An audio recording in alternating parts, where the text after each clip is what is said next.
you're doing something a lot, you're feeding your dopamine, you're getting dopamine. And you know what happens is, as an addict, I'm used to having that dopamine just flowing all the time.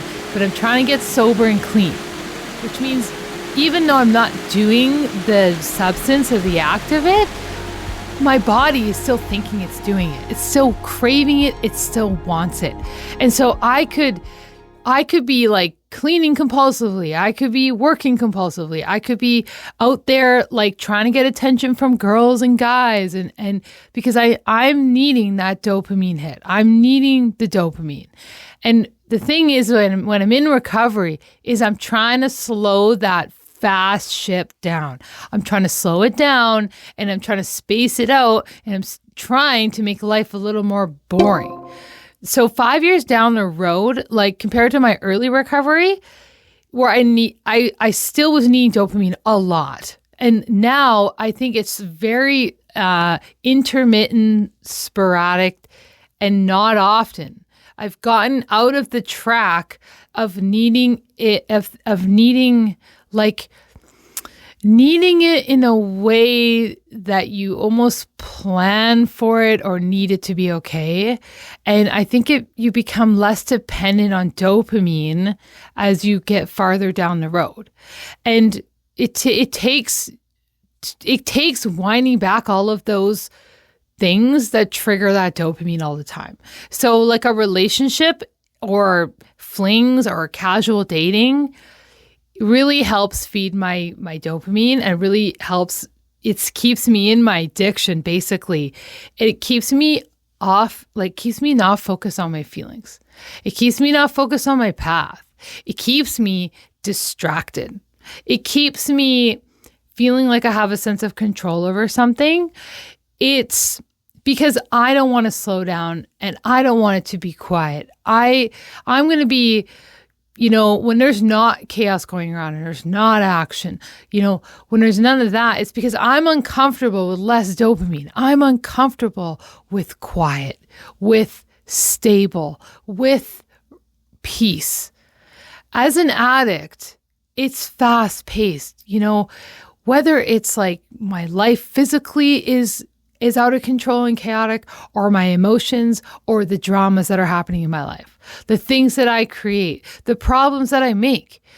All of that is fast-paced dopamine hits that I'm used to living. I'm used to living that way. And when I come into recovery, it's all changes and shifts, but it changes in a way where it's like you're kind of slowing things down, putting things in order, spacing things out, starting to go slow.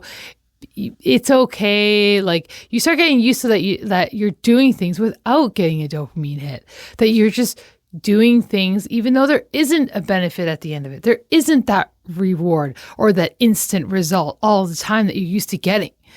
And when I get used to not always having that, and I get used to the more relaxed, peaceful, boring way, I'm actually peeling myself off from that addiction. And it's just showing up in a different way. I've taken the substance away, but if I'm on my phone and I'm, I've got a few different relationships going on, or, maybe I jump into a relationship really fast, or I'm working and then I'm starting a project and then I'm like changing something on the house and I'm changing another thing, or we shouldn't be here, we should go there. I'm chasing my dopamine. I'm chasing something to feel good because I don't like where I'm at right now. And as an addict alcoholic, it's okay to slow down and let the peace in, and then recognize that what I'm doing is addiction in another way. It's addiction dressed up as another thing. And love is an addiction, relationship is an addiction, and work, and all of those just constant, where you're constantly filling, it's a rat race because you're never going to be filled up. You're never going to be fulfilled. It's not meaningful. It doesn't last. So you got to get back out there and get more. Like, it's just like the same kind of thing as addiction. And I'm speaking from experience here, but I'm saying like down the road, you get less dependent on the dopamine all the time. you start to be comfortable with the fact that it's just okay that things are the way they are. We don't have to move around. We don't have to make something happen all the time. Like sometimes the action isn't to do something, but it's to do something, not like to do nothing at all. And that's a hard thing to get comfortable with and force yourself to do. Like to force yourself not to do something when you're ready all the time. So addiction, just because someone gets sober doesn't mean they're really sober. It means they just don't have that thing that they're quitting there anymore. And if I stay seeking in recovery and I stay curious and I keep working at it and I understand it, like, oh, I might be entering another kind of addiction. I might be doing this. When I start becoming very self-aware of like, why am I acting that way? Why am I being like that? Then I can peel off a layer of addiction. But if I don't look at my behavior and I just am happy with sobriety, like that's not going to last forever. It's not going to be a fulfilling life and a meaningful life.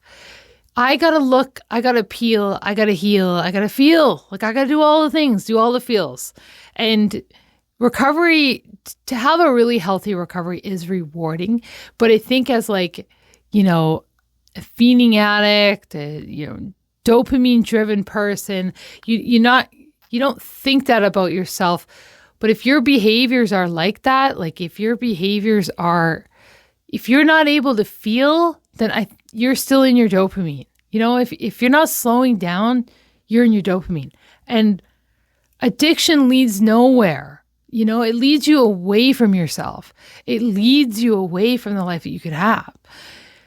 When I just can at least acknowledge that, like deep down inside, and like if I can really look at my behavior, it tells me a lot, because my behavior isn't me. It's a symptom of me. It's a symptom of what's going on inside of me. Like I know for myself, like when I'm not okay, I tend to buy a little bit more, buy things that I don't need. Like I have this scarcity fear that I'm going to run out. And I'm like, oh, I'll buy 2 milks instead of 1 milk, or I'll buy, I'll just buy 2 toothpastes this time. And I notice that I start doubling up on stuff that I buy, that I'm fine. Like I'm okay, Jazz. Like, and usually what that means is something's not okay inside of me that I have to figure out. I have to talk to my sponsor about. But all of these behaviors tell you something. Like I'm 5 years down the road now, so it's easier for me to track myself, like track my progress, my behaviors, and figure out what's going on with me. But there's a lot of like relationship stuff, like even bedroom stuff that people just like remove the substance, but they go right into something else. And that is just changing the picture of what it is.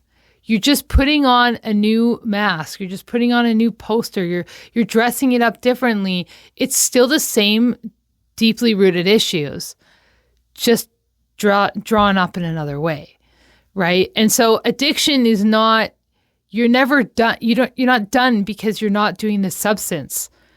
All of that work underneath is working on recovery and getting that, trying to achieve that healthy recovery.